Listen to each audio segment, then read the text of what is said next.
Meaning of fifth columnist. Fifth columnist. Fifth columnist. Fifth columnist. Fifth columnist. The term fifth columnist refers to a person who secretly collaborates with an enemy group or country while ostensibly supporting their own nation.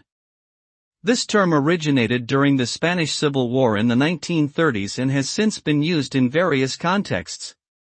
Fifth columnists can engage in a range of activities, from espionage to spreading propaganda. The presence of fifth columnists can undermine a nation's security and erode public trust. Ultimately, such individuals pose a threat to their own country and can contribute to its downfall if not identified and neutralized.